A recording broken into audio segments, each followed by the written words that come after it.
अच्छा, एआई को कैसे यूज़ कर रही हैं आप? भाई ने बड़ा अच्छा क्वेश्चन किया है कि भाई मैं जो एज़ अ सेलर अमेज़न पे एआई को कैसे यूज़ करी। तो ऑफ़ कोर्स इसने जो है सिस्टम्स को एक्सेलरेट कर दिया काफ़ी ज़्यादा।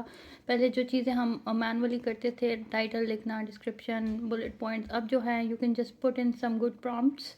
और अगेन आपको ये नहीं है कि एआई सब कुछ करके देगा। आपका प्रॉम्प्ट जब तक प्रॉपर नहीं होगा, उस वक्त तक आपको जो लिस्टिंग है वो मतलब ठीक है, इंग्लिश वाइज ठीक होगी, लेकिन ऑप्टिमाइज़ नहीं होगी, यानी कि करेक्ट किस्म का जो आपके पास ऑडियंस है वो शायद ना आए। सो उसके लिए अगैन अगर आप एआई यूज़ करना भी चाह रहे हैं ताकि आपको जल्दी से आपकी लिस्टिंग्स क्रिएट हो जाए, you still need to understand certain things जिसे प्रॉम्प्ट इंजीनियरिंग कहते हैं और प्रॉम्प्ट डालना कहते हैं, और एसईओ की फाउंडेशंस को समझना कहते हैं। जब तक आपको वो चीज़ें नहीं आएंगी, डिस्पाइट वो आपको लिस्टिंग क्रिएट करके देगा, but again it will be just English, better grammar, और वो जो ऑप्टिमाइजेशन वाली साइड है वो गड़बड़ेगी। हाँ, अगर आप प्रॉम्प्ट में जो है ऑप्टिमाइजेशन के पॉइंटर्स को भी ऐड करेंगे कि भाई किस किस्म की ऑप्टिमाइजेशन वो आपको करके दे, अगैन उसके लिए आपको अपने प्रोडक्ट की डिटेल में जाना है, आपको अपने प्रोडक्ट की इंटेंट समझना है, आपको अपनी ऑडियंस को समझना है, और ये सारी चीज़ें आप प्रॉम्प्ट में डालेंगे।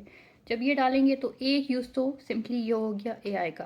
दूसरा, हमारे पास एआई को जो है आप एक डाटा कलेक्शन टूल की तरह इस्तेमाल कर सकते हैं, यानी कि आप उससे पूछ सकते हैं कि भाई हम मुझे लिस्ट ऑफ कैटेगरीज दो जो कि पॉपुलर रहीं 2024 में इस मंथ में वाइल ऑन ई कॉमर्स। तो वो आपको लिस्ट ऑफ कैटेगरीज देगा उसको, यानी कि वो आपको जो है डेटा प्रोवाइड कर सकता है एआई बहुत तेज़ी से, और आप उस डेटा को स्ट्रक्चर स्ट्रैटेजी में कन्वर्ट कर सकते हैं।